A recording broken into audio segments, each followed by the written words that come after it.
Allahu Allahu Allahu Allah Allahu Allahu Allahu Allah. Wassalatu wassalamu ala asyrafil mursalin Sayyidina Muhammadin wa ala alihi wa sahbihi ajma'in. Amma ba'du, nawayna at-ta'allum wa at-ta'lim wa at-tadhakkura wa at-tadhkir wa an-naf'u wa al-intifa' والإفادة والاستفادة والحث على التمسك بكتاب الله وسنة نبيه والدلالة إلى الخير والدعاء إلى الهدى اعظام مرضات الله وقربه وثوابه آمين اللهم آمين. Ya Allah, kami mohon kepadamu pada malam hari ini, moga-moga Engkau bukakan hati kami untuk memahami ilmu sehingga Engkau dapat bimbing dan beri hidayah kepada kami dapat menghayati dan mengamalkan ilmu yang kami dapat, dan tambahkan kepada kami ilmu yang bermanfaat daripadamu ya Rabbal Alamin. Sudah sampai kepada muka surat 33 dalam buku yang tebal atau buku yang warna biru. Siapakah puak yang terselamat? Siapakah puak yang terselamat? Dalam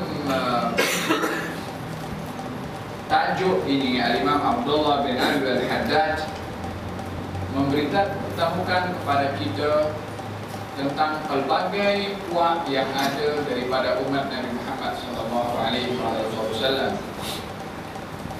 Umat ini akan terbagi menjadi pelbagai puak, pelbagai kelompok. Bahkan jumlah bilangannya adalah cukup besar. Semua daripada puak dan kelompok itu tidak terselamat kecuali satu sahaja. Sebagaimana puak-puak yang terdahulu atau sebagaimana umat terdahulu terbagi menjadi kepada pelbagai puak juga, dan juga ramai yang daripada puak-puak yang terbahagi pada umat yang terdahulu yang tak terselamat juga kecuali satu. Dalam masalah ini kita ingin mengetahui siapakah puak itu dan siapa yang terselamat. Maka dalam hadis yang dicatatkan oleh Imam Abdullah bin Abi Al-Haddad adalah iftaraqat al-yahud ala 71 firqatan. Sebelumnya beliau mengatakan, ketahuilah bahwasanya sebagaimana para ahli kitab dahulu telah berpecah belah dan berselisih faham dalam urusan agamanya, maka umat ini pula telah berpecah belah dan berselisih faham juga. Perkara ini telah pun diberitakan oleh Rasulullah sallallahu alaihi wasallam dalam sebuah sabdanya yang berikut. افترقت اليهود على 71 فرقة وافترقت النصارى على 72 فرقة وستفترق أمتي على 73 فرقة كلها في النار إلا واحدة. Kaum Yahudi telah berpecah belah kepada 71 puak, manakala kaum Nasrani juga telah berpecah belah kepada 72 puak. Maka umatku pula akan berpecah belah kepada 73 puak, semuanya di dalam neraka melainkan satu puak sahaja.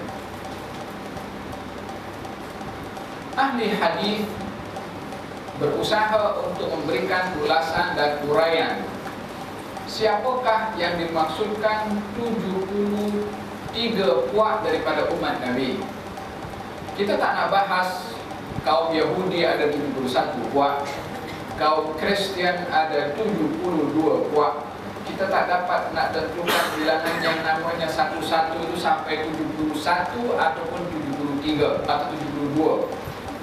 Tapi apa yang ingin kita bahaskan adalah pada umat ini, sebab kita salah satu daripada umat Nabi Muhammad SAW. Seperti kita bahaskan umat yang terdahulu dah lepas, tilka ummatun qad khalat laha ma kasabat wa lakum ma kasabtum. Mereka itu umat-umat qad khalat, dah berlalu, dah mendahului kamu. Laha ma kasabat. Bagi mereka yang sudah mendahului kamu, mereka akan tanggung amal perbuatan mereka. Yani tak ada kena-mengena dengan apa yang mereka buat dengan apa yang kamu buat. Kamu pun akan dipertanggungjawabkan akan perbuatan kamu.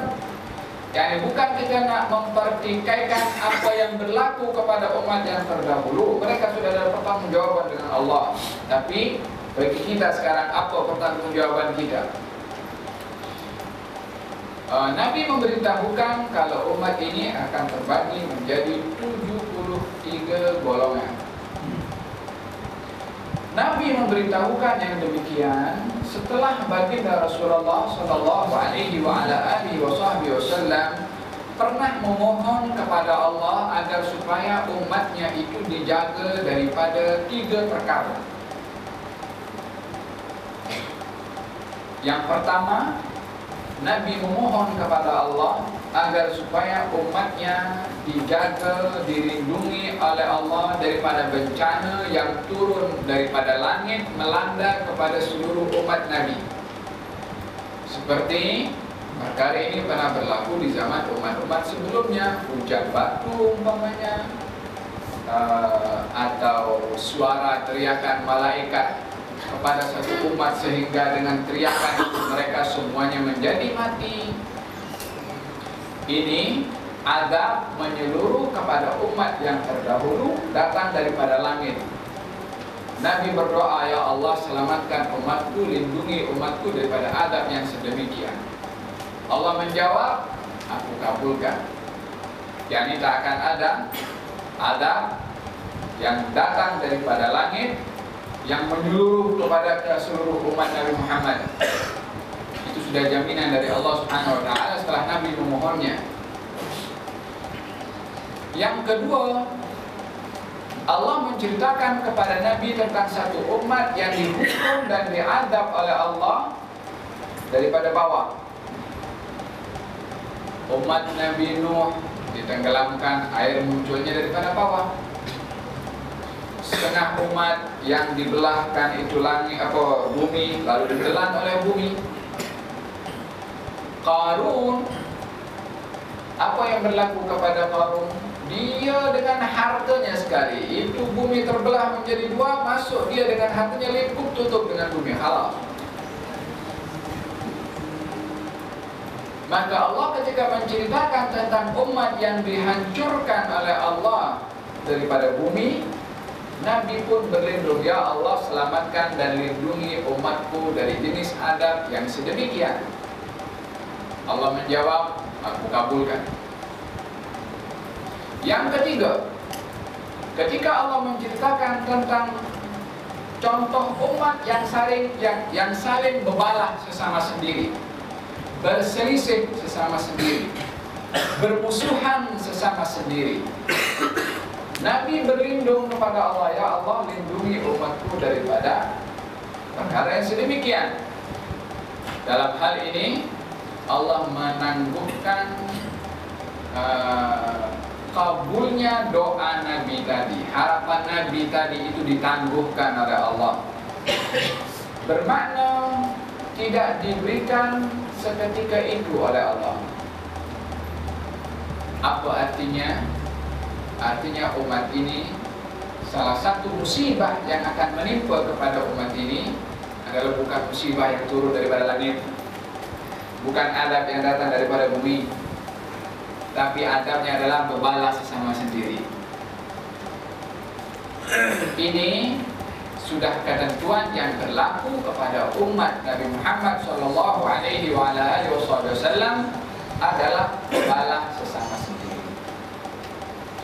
Saya tidak maksudkan dalam arti perselisihan ini adalah perselisihan di dalam madhab, di dalam pandangan pendapat dalam syariah. Disebabkan oleh kerana perbezaan di dalam syariah itu adalah perbezaan ijtihad yang terpuji, yang memudahkan, yang menjadi keringanan kepada kita sebagai orang awam. Dengan adanya perbezaan pandangan ulama di dalam memahami nas Quran dan hadis, kita yang mendapat faidah. Contohnya dalam mazhab al-Imam Syafi'i memahami firman Allah Subhanahu wa taala, perkara yang membatalkan air wudu adalah menyentuh kepada perempuan. Aw lamastumun nisa, atau kamu menyentuh perempuan, maknanya batal air sembahyang kamu. Sementara kita kalau nak pergi tawaf di Ka'bah, kita mesti berada dalam keadaan suci. Kita kalau pakai ihram, lebih-lebih lagi kalau pergi dengan kita punya istri, dengan kita punya siapa saja kan, mungkin kita pun berjalan terkena perempuan yang bukan muhrim, tak habis-habis kita punya tawaf. Maka di dalam hal ini kata Imam Malik mengatakan, tak, kalau bersentuhan dengan perempuan yang membatalkan air sembahyang, kalau tak ada syahwat maka tidak membatalkan air sembahyang. Imam Abu Hanifah pula mengatakan, tak, yang dimaksudkan itu bukan bersentuhan, tetapi bersama dengan istrinya, yakni jima'. Kalau bersentuhan saja maka dia tidak membatalkan air sembahyang. Perbezaan di dalam mazhab, contoh yang saya berikan memudahkan kepada kita orang awam bila mana pergi ke haji untuk kita mengambil pandangan mazhab yang lain. Ini berbalah antara Syafi'i, antara Maliki, antara Hanafi dalam satu masalah hukum, tapi perbezaannya mendatangkan manfaat kepada kita sebagai orang awam. Perbezaan yang dimaksudkan itu perbezaan yang menimbulkan permusuhan, yang melahirkan kebencian, yang melahirkan perasaan tidak suka kepada orang lain, yang melahirkan perasaan sombong, menganggap dirinya lebih baik daripada orang lain. Ketika berselisih, perselisihan yang seperti ini yang dimaksudkan akan berlaku kepada umat Nabi Muhammad sallallahu alaihi wasallam yang masih bermusuh-musuhan. Fatafshalu, kamu akan fail, akan gagal apa saja yang diperjuangkan. Wa tadhhabu rihukum, akan diangkat oleh Allah pertolongan dari Allah kepada kamu. Wa tadhhabu rihukum, akan dicabut pertolongan dari Allah Subhanahu wa taala. Sebab apa? Sebab perbalahan sesama kita. Jadi ada dua jenis perselisihan, yang satu terpuji, yang satu tercela. Perselisihan yang terpuji, perselisihan di dalam berijtihad, memahami nas yang masing-masing bersumberkan kepada nas dan hadis, dan masing-masing mempunyai pemahaman yang berbeza, tapi tidak menjadikan perselisihan di dalam pemahaman menjadi sebab kita bergaduh sesama sendiri. Aku Syafi'i paling betul, Hanafi tak betul, Maliki tak betul. Bukan Maliki dan Hanafi yang tak betul, awak yang tak betul. Sebab itu Syafi'i, itu Hambali, itu Hanafi, itu Maliki, imam berusaha untuk mengkaji maksud Allah dalam Quran dan juga hadis untuk diperjelaskan mengikut pemahaman yang Allah bagi kepada mereka. Tapi kita kalau persalahkan kepada mereka, maknanya kita seorang dia yang betul, awak yang salah, yang lain betul. Dan di dalam hal ini perselisihan yang dimaksudkan oleh Nabi SAW tak betul dan akan diangkat, dicabut pertolongan Allah daripada mereka. Perselisihan yang mengundang permusuhan sesama kaum muslimin. Lalu kalau semua siapakah 73 orang itu atau 37 puak itu? Adakah termasuk Maliki, Syafi'i, Hambali, kemudian Hanafi, kemudian Al-Laythi, kemudian Auza'i, kemudian Zaidi, kemudian Imami, kemudian apalagi Zahiri? Adakah semua madhab dalam fiqh semuanya termasuk daripada 73 puak itu? Macam saya katakan, tidak. Hambali, Maliki, Syafi'i adalah termasuk dalam satu puak yang selamat tadi itu. Dan dikata semuanya tak betul kecuali satu. Siapa satu itu? Kita tak dapat mengatakan bahwasanya yang dimaksudkan 73 itu termasuk 4 atau 5 atau 7 madhab yang saya sebutkan. Madhab ini ada ramai. Kita jangan, madhab itu ada ramai. Hanya yang masyhur dalam ahli sunnah ada 4. Hanafi hidup pada tahun meninggal dunia pada tahun 150 Hijriah. Pada tahun yang sama Imam Syafi'i dilahirkan. Tahun meninggalnya Imam Abu Hanifah, tahun yang sama Imam Syafi'i dilahirkan. Tak jumpa lah Imam Syafi'i dengan Imam Abu Hanifah. Al-Imam Malik meninggal dunia pada tahun 190-an. Yani lebih kurang 40 tahun setelah Imam Abu Hanifah. Dan Imam Syafi'i sempat berguru lama dengan Imam Malik. Imam Syafi'i meninggal pada tahun 204 Hijriah. Dalam usianya 54 tahun dari Imam Syafi'i meninggal dunia. Imam Ahmad bin Hanbal adalah meninggal pada tahun 230-an. Saya ingat. Dia agak panjang umur Imam Ahmad bin Hanbal. Semua ini 4 orang ini mempunyai hubungan. Imam Malik ada hubungan dengan Abu Hanifah, Imam Syafi'i ada hubungan dengan Imam Malik, Imam Ahmad ada hubungan dengan Imam Syafi'i. Akur semuanya. Satu ketika Imam Syafi'i menziarahi Imam Ahmad bin Hanbal disebabkan Imam Ahmad bin Hanbal sakit. Diziarahi. Imam Ahmad melihat Imam Syafi'i datang sembuh, tak perlu minum obat. Perasaan gembira yang melampau pada jiwa Imam Ahmad bin Hanbal, sakitnya itu hilang karena terlalu gembira didatangi oleh Imam Syafi'i. Pula yang sakit Imam Syafi'i yang berziarah, tengok orang yang amat dicintai dikasihi sakit, dia balik rumahnya dia yang sakit. Sekarang berbalik pula, Imam Ahmad bin Hanbal yang pergi ziarah Imam Syafi'i. Ada kalanya penawar pada penyakit itu orang yang menziarahi orang yang aman dicintai. Jadi hubungan Imam Syafi'i dengan Imam Ahmad bin Hanbal macam itu. Ubat sakitnya Imam Ahmad bin Hanbal ketika Imam Syafi'i menziarah. Imam Ahmad bin Hanbal memuliakan kepada Imam Syafi'i amat luar biasa.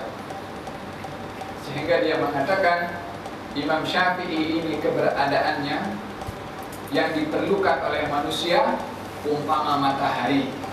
Manusia tak boleh lepas daripada matahari. Demikian Imam Syafi'i adalah amat diperlukan oleh manusia. Perumpamaan Syafi'i ini umpama sihat bagi tubuh badan. Yakni kalau tubuh badan tak sehat, tak boleh buat apa. Imam Syafi'i kepada kita manusia adalah umpama sehat kepada tubuh badan, amat diperlukan. Ini ungkapan Imam Ahmad bin Hanbal. Walaupun berbeza pandangannya, walaupun madhabnya tak sama, tapi respect ada satu dengan yang lain. Ini yang imam-imam sudah respect. Kita yang awam pula bergaduh sesama sendiri. Sudahlah belum sampai ilmunya macam Imam Syafi'i, mudah menyalahkan orang.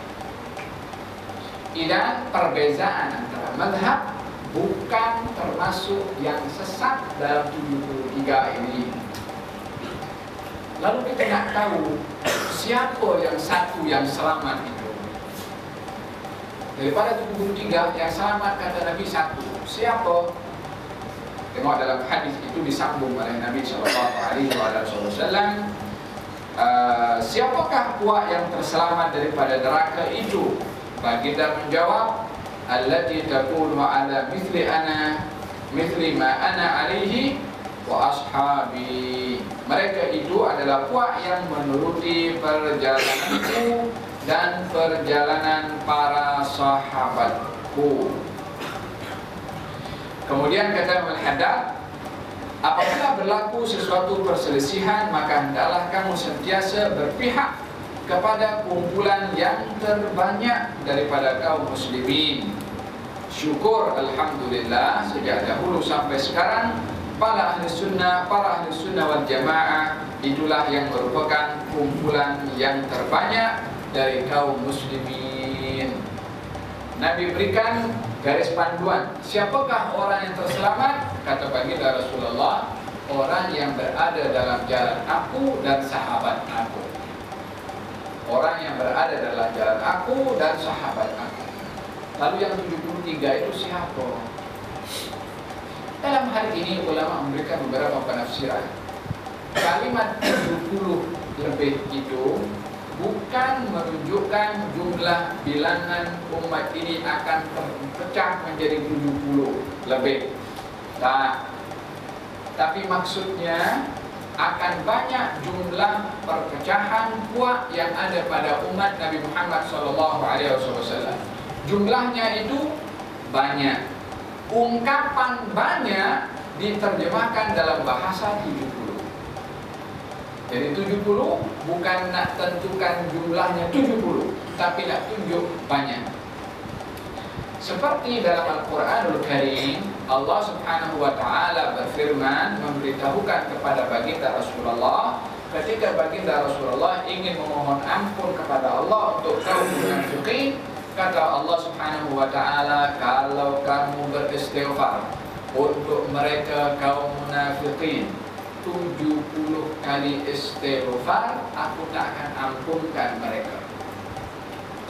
Kalau kamu beristighfar untuk kaum munafiqin dengan 70 kali istighfar, aku tak akan ampunkan kepada mereka. Allah masih sebut 70 bukan bermakna Nabi istighfar 70 kali. Nah, maksudnya sebanyak mana engkau wahai Rasulullah beristighfar untuk mereka kaum munafiqin, 70 atau kurang atau lebih, yang penting sebanyak mana Allah tak akan ampunkan kepada mereka. Oleh karena demikian baginda bersabda, kalau aku tahu Allah akan ampunkan dosa mereka dengan istighfar aku lebih daripada 70, aku akan beristighfar lebih daripada 70. Tapi oleh karena masalahnya bukan 70, 71 atau 69, 68, masalahnya sebanyak mana istighfar itu untuk kaum munafikin Allah tak akan ampunkan, maka ungkapan 70 menunjukkan arti sebanyak mungkin. Maka dalam hari ini maksud daripada umat Nabi akan terpecah menjadi 73, maknanya akan terpecah menjadi banyak kelompok. Mungkin lebih daripada 70. Kita kalau nak hitung semua lebih daripada 70. Kalau kita nak gabungkan antara puak yang dalam aqidah, ada Mu'tazilah, ada Hashimiyah, ada apa lagi tu, ada Zaidiyah, ada Batiniyah, macam-macam. Dan maksudnya umat ini akan terpecah menjadi banyak puak. Yang selamat satu saja. Siapa? Orang yang berada dalam jalan aku, kata Nabi, dan sahabat-sahabat aku. Walihada, pegangan Ahlussunnah wal Jamaah adalah pegangan yang terbanyak atau majority di atas muka bumi ini, yang berpandukan mengagungkan Allah, memuliakan Rasulullah, memuliakan ahli keluarga Rasulullah, dan memuliakan juga sahabat Rasulullah. Ahli sunnah inilah yang berada dalam jalan yang benar, jalannya Rasulullah dan juga jalan sahabat Nabi Muhammad SAW. Akidah yang menempa keselamatan. Kata Imam Abdullah bin Alwi al-Haddad mengatakan, syukur dan alhamdulillah kita sekalian telah mengaku ridha bahwasanya sebagai agama, sebagai ridha Muhammad sebagai Nabi dan Rasul. Kita juga mempercayai bahwa Al-Quran sebagai pegangan akidah yang membawa keselamatan, ridha kepada Allah sebagai Tuhan, ridha Islam sebagai agama, ridha Nabi Muhammad sebagai Nabi dan Rasul, percaya Al-Quran sebagai pegangan, percaya Ka'bah sebagai kiblat, percaya kaum mukminin adalah saudara kepada kita. Ini semua adalah bentuk daripada akidah yang benar. Akan dijelaskan oleh Imam Al-Haddad apa arti ridha kepada Islam, ridha kepada Allah, ridha kepada Rasulullah. Hanya disebutkan di sini apakah kedudukan yang diberikan oleh Allah kepada seseorang yang ridha Islam sebagai agama, Allah sebagai Tuhan, dan Nabi Muhammad sebagai Nabi. Kata baginda Rasulullah sallallahu alaihi wasallam, "Dzaqa ta'mal imani man radiya billahi rabban wa bil islam dinan wa bi Muhammadin nabiyya." Orang yang merasai kelezatan iman ialah orang yang meridai Allah sebagai Tuhan, menerima Islam sebagai agama, dan mengaku Muhammad sebagai Nabi. Akan merasai manisnya iman. Iman ini mempunyai kemanisan. Manisnya iman bukan dirasa oleh lidah seperti mana kita merasakan teh tarik ataupun apa saja jenis kopi yang kita kasih gula. Itu manis dalam fisikal. Tapi manisnya iman dia boleh dirasa oleh hati, boleh dirasa oleh sanubari, sehingga terkadang seseorang itu berada dalam keadaan kepahitan, musibah yang menimpa kepadanya, akan tetapi jiwanya berada dalam punca kemanisan iman. Ada kalanya seseorang itu berada dalam kepahitan musibah yang menimpa, tapi dia berada jiwanya dalam punca kemanisan iman. Dengan apa? Dengan tegar ketika menghadapi musibah, tahu untuk menerima dugaan yang Allah beri kepada dia, tidak protes kepada Allah Subhanahu wa ta'ala bila mana diuji dan diduga oleh Allah Subhanahu wa ta'ala. Salah seorang sahabat Nabi bernama Amir Al-Dhamani, salah seorang diutus oleh Nabi sallallahu alaihi wasallam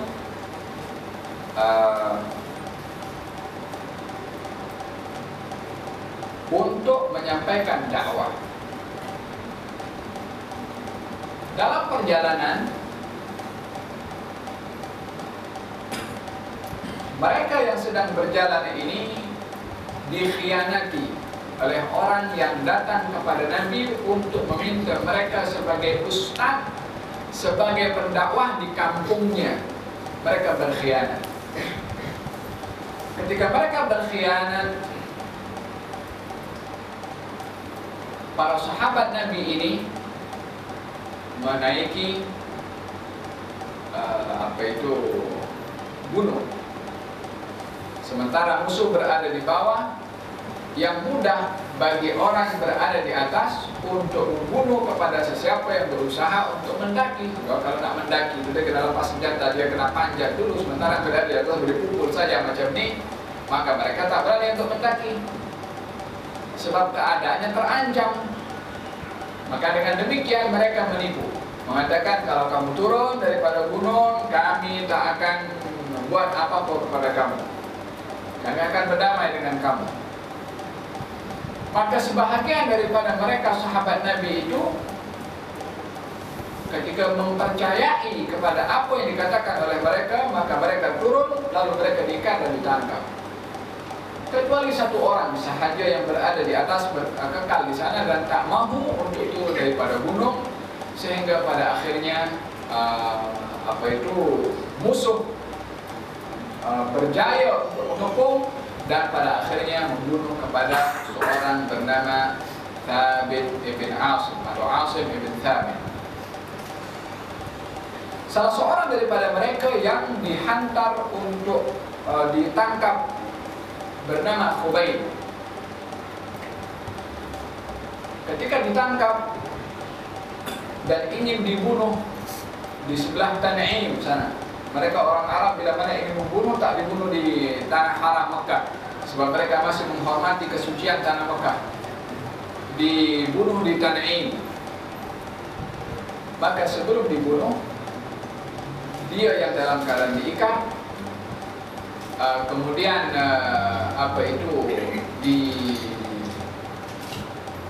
disalib dan dilukai anggota tubuh badannya satu demi satu.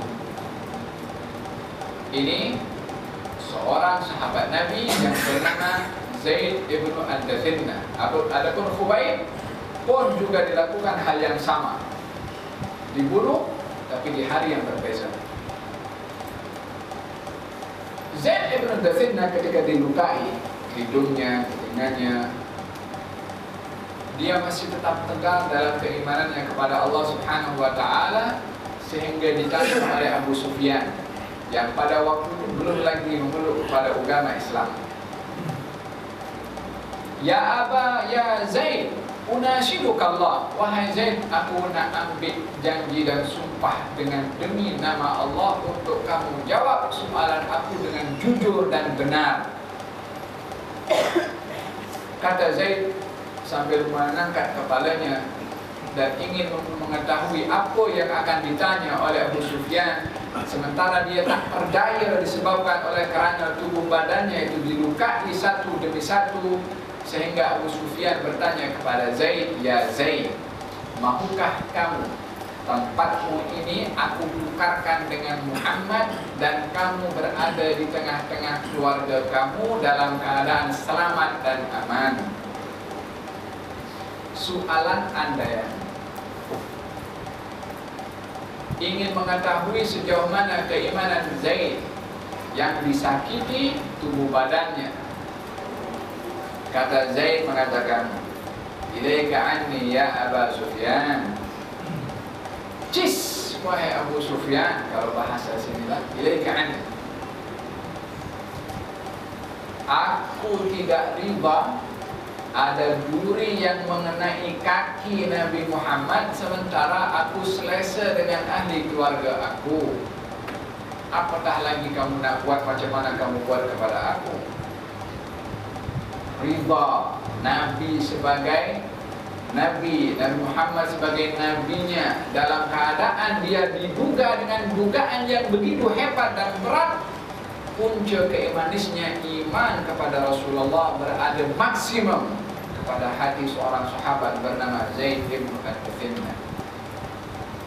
Seorang daripada mereka yang dihantarkan oleh Nabi untuk membawa surat kepada salah seorang raja.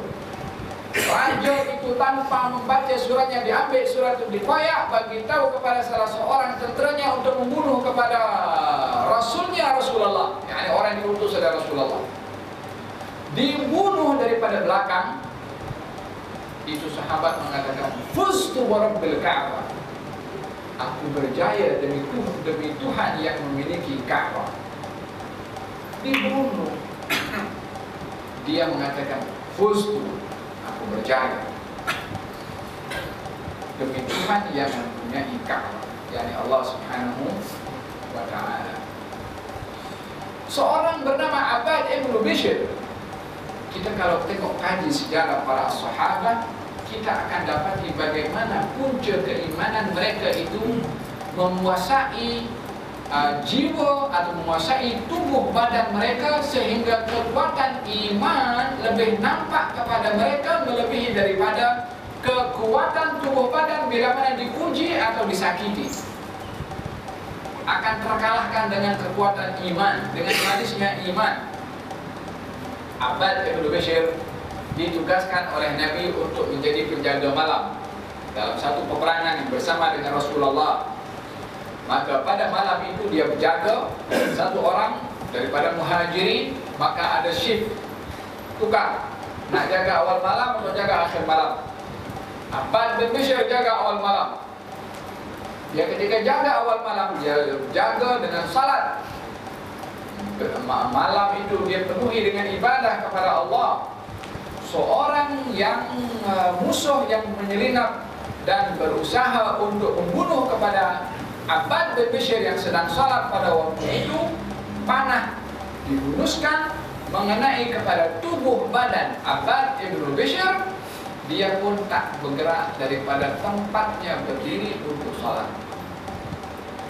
Justru dia ambil itu panah, cabut, dia jatuh, letakkan, dia sambung balik, darahnya menetes ke bawah.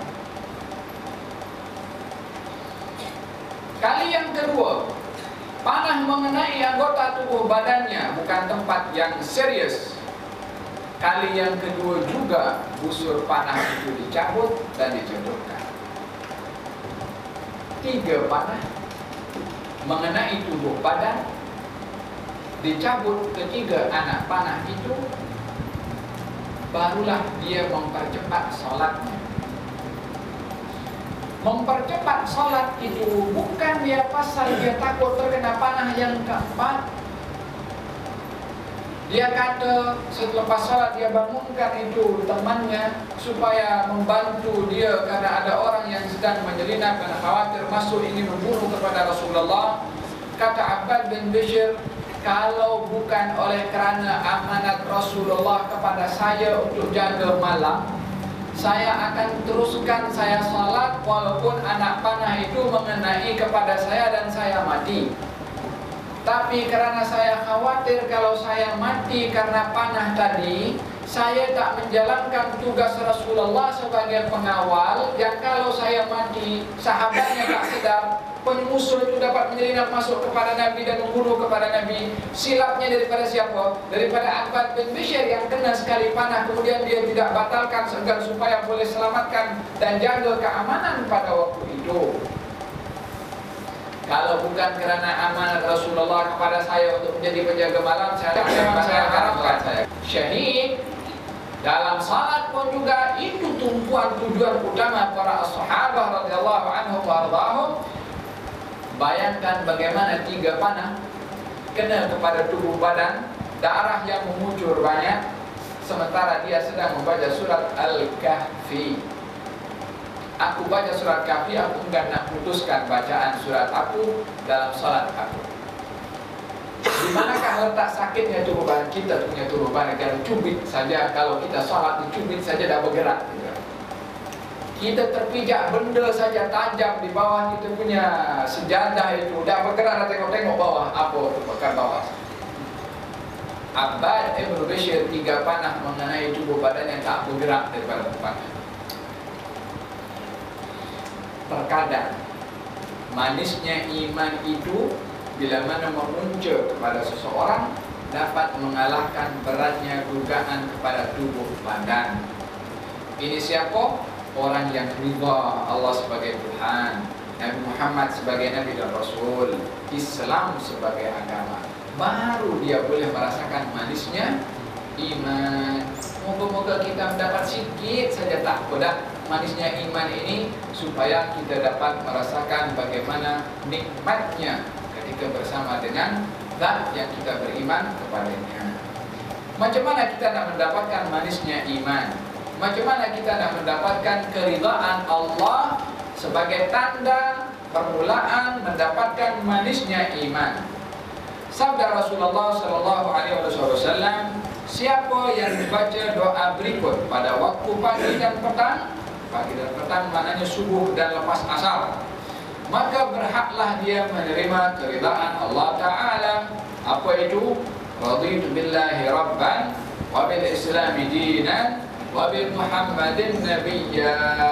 Aku ridha Allah sebagai Tuhan, menerima Islam sebagai agama, dan aku mengakui Nabi Muhammad sebagai Nabi dan Rasul. 3 kali pagi lepas subuh, 3 kali petang lepas asar. Haqqun 'alallahi an yurdiyahu.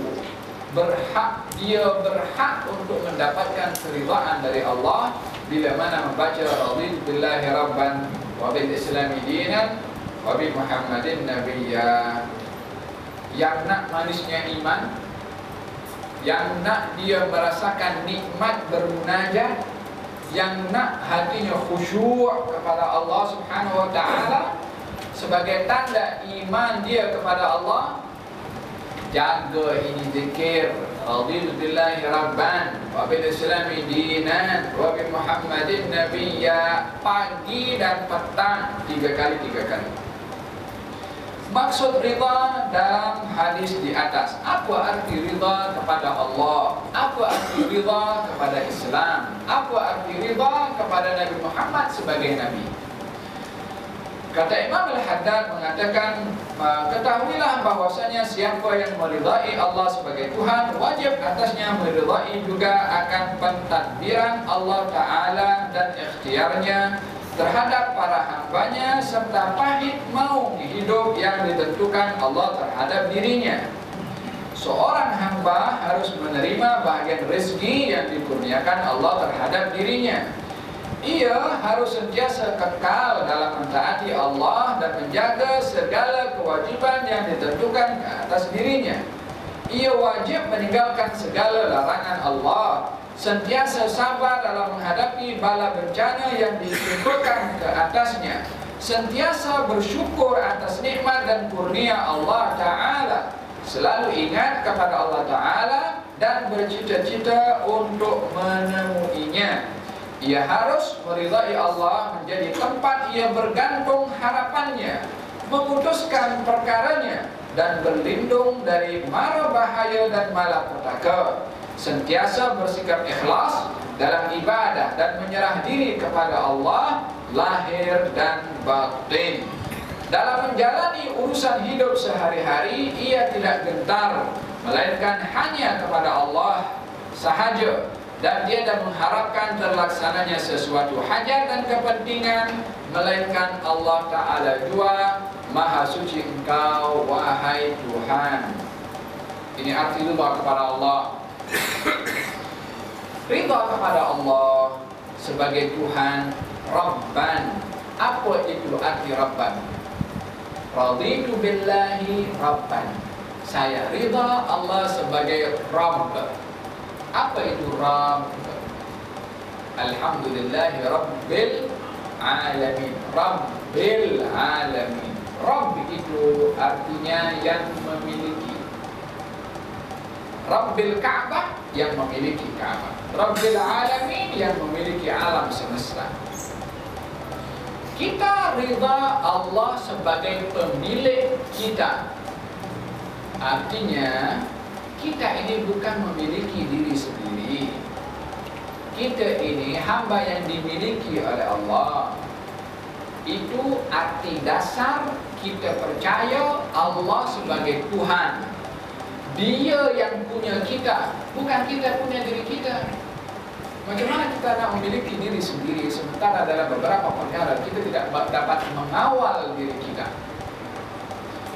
Kita kalau dalam keadaan gemetar, kita punya bibir menggigil, kita punya gigi kadang-kadang berhantuk satu dengan yang lain kalau lagi gemetar.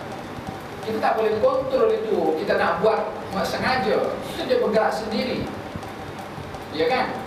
Atau kita bila mana terkejut refleks kita punya pergerakan di luar kawalan kita. Tak selalunya kita dapat mengawal diri kita sendiri. Kadang-kadang orang tidur, bangun, mengigau, dia buka pintu, dia pergi entah pergi kemana, pun tak dapat kawal dirinya sendiri. Dia kalau tidur, yang mengawal kerja otak untuk dia berjalan, bermimpi, entah pergi ke haji, pergi ke Makkah, entah ziarah Rasulullah, atau jumpa dengan kawan. Terkadang mungkin jumpa dengan orang yang dah mati. Siapa yang kawal dia punya otak? Itu aliran darah yang mengalir dalam tubuh barang kita, degupan jantung semua di dalam. Siapa yang mengawal? Kita tak mengawal. Kita dibagi siap oleh Allah Subhanahu wa Ta'ala. Dan kalau begitu yang mengawal kita semua ini siapa? Alladzi la ta'khudhuhu sinatun wa la naum. Dan yang tidak pernah tidur dan tak pernah mengantuk pun. Allah Subhanahu wa Ta'ala yang jaga semua. Kalau begitu dia yang punya kita, dia yang memiliki kepada kita. Kita bayangkan barang yang kita miliki, kereta yang kita miliki, kita berhak berbuat apa saja kepada kereta yang kita punya. Kalau kita ada 2 kereta, nak pergi kerja, nak pakai kereta warna merah, nak pakai warna putih, terpulang kepada kita. Kalau nak bagi kereta itu kepada orang lain, terpulang kepada kita yang punya. Nak bagi kereta itu kepada sesiapa, yang mana satu? Sebab kita yang punya, kita berhak berbuat apa saja kepada barang yang kita punya. Yang mana mau disimpan, yang mana mau pakai, yang mana mau dikasih orang, itu milik kita. Ini barang yang kita punya. Allah pun mempunyai kita. Dia berhak nak uji kita dengan apa saja. Dia berhak untuk menentukan kita ini laki-laki atau perempuan. Kita tak minta kepada Allah, jadikan aku laki-laki, jadikan aku perempuan. Kita tak, nak minta pun tak boleh. Dan kita lahir, jadilah. Kita dijadikan rupa kita seperti ini pun Allah yang beri rupa kepada kita. Ada yang mukanya muka lonjong, ada yang muka bulat, ada yang putih, ada yang hitam, ada yang berjanggut, ada yang tak berjanggut. Allah yang desain kita punya rupa. Yang satu gemuk, yang satu kurus. Siapakah yang membuat itu semua? Yang mempunyai. Dia berhak nak buat apa saja, nak dirupakan dengan kulit apa saja, dengan rupa yang macam mana saja, terpulang kepada dia apa dia nak buat. Demikian juga bila mana Allah ingin menguji kepada manusia, yang satu diduga tak ada zuriat, yang satu diduga problem dengan anaknya, yang satu diduga dengan suaminya, yang satu diduga dengan istrinya, yang satu diduga dengan dia punya bujangnya. Terpulang kepada dia nak menguji manusia dengan apa. Kita tak ada hak nak menghukum Allah. Pasal engkau uji aku dengan benda yang tak kuat. Kalau kita sudah mempertingkatkan Allah, kita sudah merasa kita mempunyai diri kita sendiri. Kita sudah condemn atau mempertingkatkan kepemilikan Allah kepada kita. Maka dalam hal ini raditu billahi rabban, yang problem kepada orang itu. Kalau kita yakin Allah yang punya kepada kita, dia berhak nak uji kita dengan apa saja.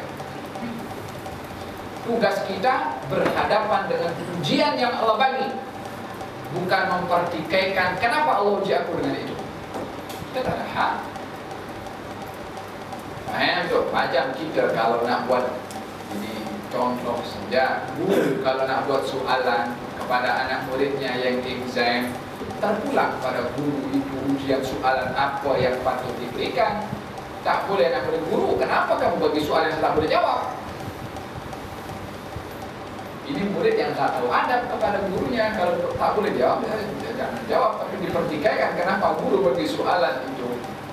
Soalan ini adalah mesti dikembalikan kepada murid itu sendiri yang tak faham. Idan arti raditu billahi rabban, Allah yang punya kita, Allah yang memiliki kepada kita, dia berhak untuk berbuat apa saja kepada kita. Kalau demikian, tanda kita itu ridha Allah sebagai Tuhan, ridha dengan segala takdirnya, dengan keadaan ekonomi kita, dengan keadaan ahli keluarga kita, dengan keadaan rupa kita, dengan keadaan apa saja yang kita hadapi di dalam hidup. Raditu billahi rabban, ya Allah, ridha apa saja kamu beri kepada aku, ridha. Ahasiban nasu ayyutraku ayyaqulu amanna wa hum la yuftanun. Adakah manusia ini menyangka hanya boleh mengatakan, ya Allah, aku sudah beriman kepada engkau, wa hum la yuftanun. Mereka tak diduga oleh Allah, cukup dengan hanya mengatakan beriman, tak diduga oleh Allah Subhanahu wa taala. Wa laqad fatanna alladziina min qablihim fala ya'lamanna Allahu alladziina shadaqu wa la ya'lamanna al-kadhibin. Yang sebelum kamu aku dah ciptakannya, dan siapa mereka kamu yang dusta dalam imannya bila mana dibuka dengan ujian. Wahakala tak ada seorang pun di dunia yang tak diduga, tak kaya, tak miskin, tak laki-laki, tak perempuan, tak gemuk, tak kurus, tak kecil, tak besar, semuanya diduga oleh Allah Subhanahu wa taala. Hanya kalau kita melihat sekecil mana dugaan yang menimpa kepada orang lain dan melihat sebesar mana dugaan yang menimpa kepada kita, kita membandingkan seakan-akan mengatur Allah, apa pasal duga aku berat, duga yang lain dalam dugaan yang kecil. Kita tidak disuruh oleh Allah untuk mempertikaikan apa yang Allah duga kepada orang lain, itu hak Allah. Tapi kita disuruh untuk bermuamalah dugaan yang Allah bagi kepada kita. Macam mana kita bersikap? Itu yang menjadi hak kepada kita untuk kita tahu. Raditu billahi rabban. Baik.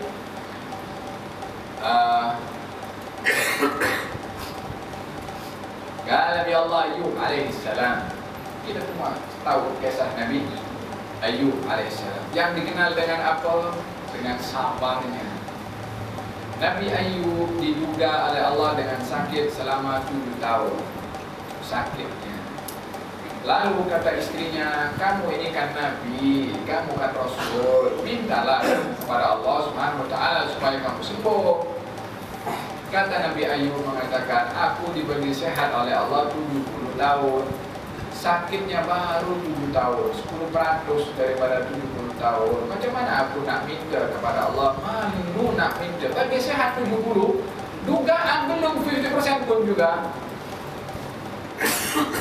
Nak minta sehat kepada Allah, takut tak betul, takut kurang ajar kepada Allah, seakan-akan tidak rida dengan dugaan yang Allah bagi. 7 tahun sakit. Faham dong? Hidup ini adalah lautan daripada dugaan. Tak ada orang hidup ini nak selesai. Tak kira kaya, tak kira miskin, macam-macam problem. Tak ada orang hidup di dunia selesai daripada A sampai Z, daripada lahir sampai mati. Tak ada. Ini dunia sudah darul bala, tempat diduga, tempat diuji. Hanya saja ujian dan dugaannya macam-macam. Kita jangan menyangka orang yang hidupnya selesai apa semua dengan apa saja dia miliki, tak pernah sakit pun juga. Tahukah siapa yang tak pernah sakit di dunia ini? Firaun. Tak pernah sakit ya? Dan juga kalau tidak silap saya, Namrud pun tak pernah sakit. Last kali bagi bukan oleh Allah kepada Firaun, memanglah yang akan bilang Namrud. Apa dugaannya? Nyamuk. Nyamuk masuk dalam hidungnya Namrud. Namrud tak boleh tidur kecuali hantukkan kepalanya berkali-kali sampai berdarah. Baru dia agak tenang sikit, baru dia boleh tidur. Sampai pecah kepalanya. Tak tahan, nyamuk masuk dalam lubang tidur. Faham tu? Dugaan yang terberat dirasa oleh seseorang bukan sakit, bukan miskin, bukan susah menghadapi hidup, tapi orang yang diduga dengan lalai kepada Allah, itu dugaan yang besar. Walaupun hidupnya selesai, walaupun hidupnya penuh dengan nikmat, kalau dalam kehidupannya lalai daripada Allah, tak ada yang lebih berat daripada orang yang diduga oleh Allah dengan kelalaian tersebut. Apa nikmatnya? Awalnya ada satu raja, dia tengok daripada dia punya tingkap rumah itu, tengok satu orang berada tidur di bawah pokok, bersandar di bawah, bernaungkan kepada daun-daun pokok itu. Maka dia bangun daripada tidurnya, dia buka beg yang dia bawa, ada roti kering. Roti kering itu dibasahi dengan air, ada sungai di hadapannya. Dibasahi dengan air sungai, kemudian dah mula lembut sikit, potong dia makan. Dillun wa khubzun wa ma'un ni'matun min akbarin ni'am. Aku dapat pelindung, apa itu, pokok yang dia bernaung. Daun itu pokok. Dan juga roti kering yang aku ada. Air yang boleh untuk membasahi roti kering aku dan untuk diminum adalah punca segala nikmat yang aku dapat. Tak punya rumah, tak ada nasi lemak, roti kering dengan air sungai, punca segala nikmat. Itu raja beri kepala, nikmat apa yang kamu dapat itu? Rumah tak ada, semua tak ada, dia kata nikmat. Dia panggil orang itu, dia jumpa dengan aku. Jumpa dengan raja. Apa kamu kata tadi? Dia bilang, Kemudian ditanya balik, apa jenis nikmat yang besar sangat kamu itu sampai dikata kamu cakap macam itu?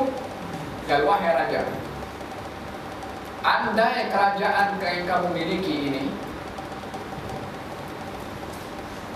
kamu dalam keadaan makan dan kamu haus, kamu tak boleh minum karena air tak ada. Hanya ada satu gelas air yang dijual dengan separuh kerajaan kamu. Adakah kamu akan membeli segelas air itu dengan separuh kerajaan kamu? Dia kata, ya, kalau aku dia kata, kalau ada sangkut, benda sangkut, macam mana aku nak masukkan itu tanpa dengan air, dengan separuh kerajaan aku bukan mesti beli. Kata orang arif itu mengatakan, wahai raja, bila mana minuman yang kamu minum dah kamu minum, tak boleh keluar, kecuali dengan kamu membeli dengan separuh lagi kerajaan kamu. Adakah kamu akan beli? Kata raja itu, memang aku akan beli sampai nak tahan sakit. Kata orang arif itu mengatakan, kalau begitu kekayaan kamu semua itu belum mencukupi nikmat segelas air. Tak cukup. Dengan nikmat apa? Dengan nikmat menghilangkan haus, maaf cakap, dengan nikmat buang air kecil. Lihatlah kenapa kita keluar daripada tandas kita, alhamdulillah alladzi afani ghufranan. Kita keluar daripada tandas disuruh ucap alhamdulillah, ramai orang tak baca. Kita disuruh bersyukur keluar daripada tandas. Maaf cakap, kalau yang dikeluarkan tak boleh keluar, apa nak jadi? Mungkin, mudah-mudahan di sini tak ada lah. Orang yang kena penyakit kencing batu boleh tahu rasa macam mana bila mana tak buang air, tak dapat buang air kecil. Bukankah nikmat buang air kecil itu nikmat dari Allah Subhanahu wa taala yang ramai orang tak sedarkan? Walihada Nabi suruh bila mana orang keluar daripada tandas, alhamdulillah dari afani ada ghufranak, ya Allah maha suci Engkau yang menyelamatkan aku daripada perkara ini, yakni dengan membuang kotoran itu. Adhaba anil ada wa afani, yang menghilangkan daripada aku kotoran dan memberikan kepadaku afiat. Ghufranak, mohon ampun ya Allah. Itu bila selepas buang air kecil, selepas buang air besar daripada tandas. A'azakumullah. Idan nikmat Allah terlalu banyak yang kita tak dapat menghitungnya. Wa in ta'uddu ni'matallahi la tuhsuha. Oh, dah lewat dah. Nanti baru. Baik, ada berkenaan dengan raditu billahi rabban. Kemudian mengakui, menerima Islam sebagai agama. Macam mana menerima Islam sebagai agama? Memandang berat terhadap larangan-larangannya, dan menjunjung syiar-syiarnya, sentiasa rajin dan berdaya upaya untuk menguatkan semangat dalam diri serta menambahkan keteguhan dan kelulusan dalam ilmu-ilmu agama dan amal bakti yang baik.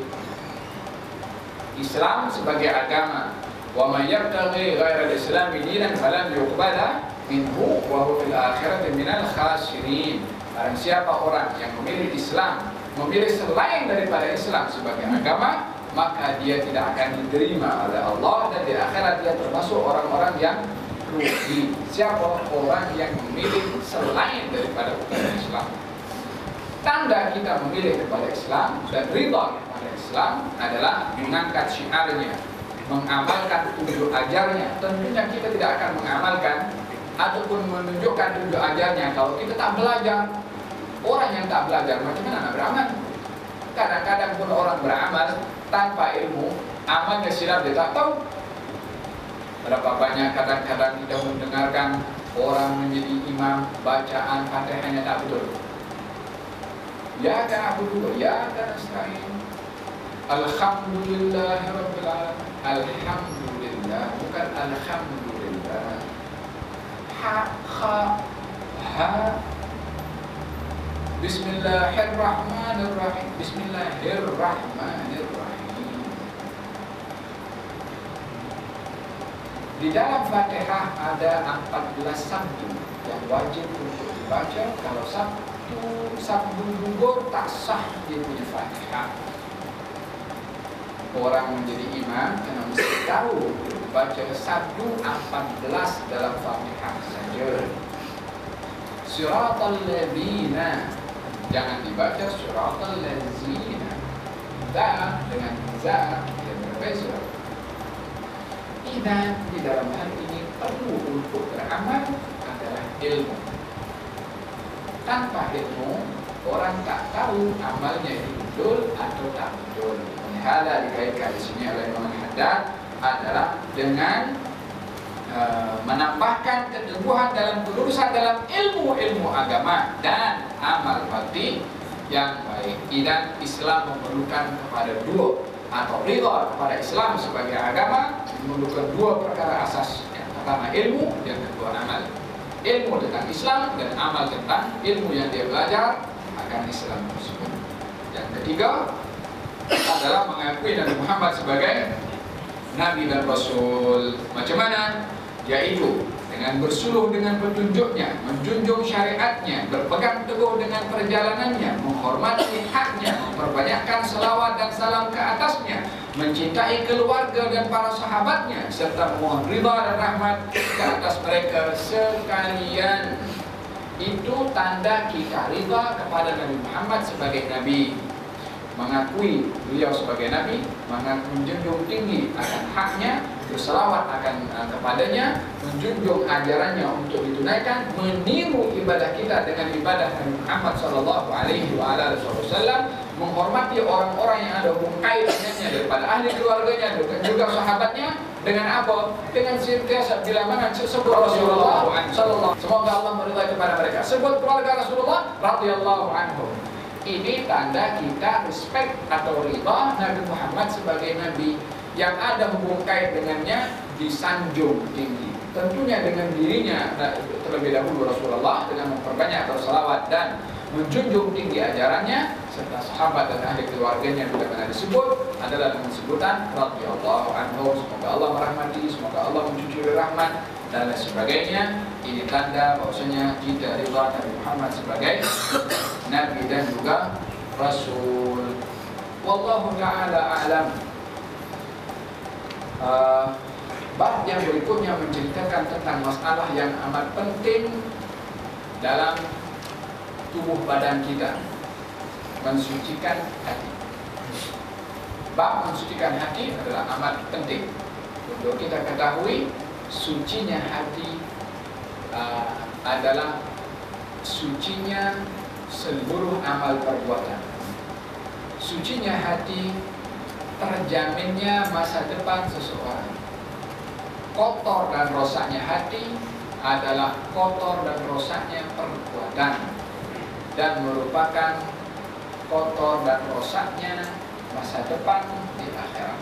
Berpunca kepada hati. Qalbun itu dalam bahasa Arab, qalbun itu artinya hati. Qalbun itu namanya adalah mengganti, mengubah juga. Hati dikatakan hati sebab dia boleh berubah-ubah. Manusia ada hari ini baik, esok tak baik, ada hari tak baik, esok baik. Apakah perubahan itu berlaku? Apa menyebabkan hatinya berubah?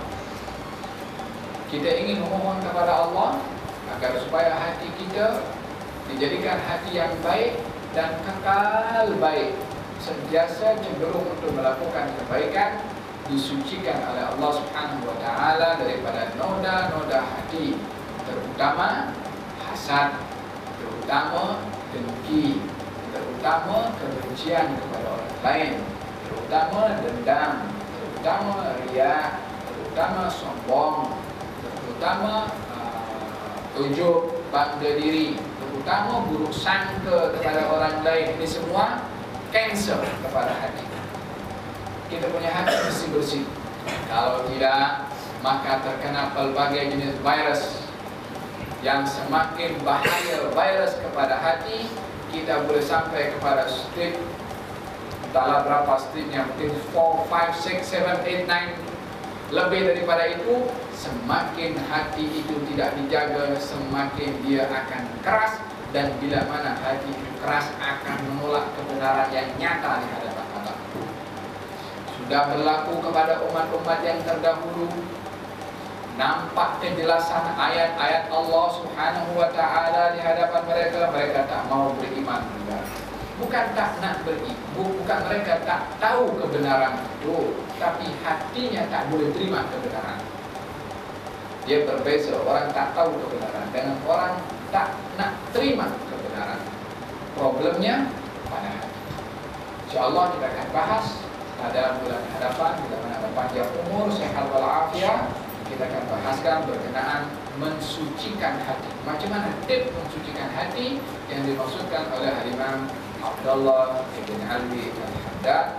Di antara doa Nabi selalu kami minta kepada Allah agar supaya hatinya disucikan oleh Allah Subhanahu wa taala. Allahumma ati nafsi taqwaha wa zakkiha anta khairu man zakkaha anta waliyuha wa maulaha. Itu doa Nabi. Ya Allah, berikan kepada jiwa dan hati aku ini ketakwaannya, dan sucikan hati aku ini, sesungguhnya Engkau yang maha mensucikannya.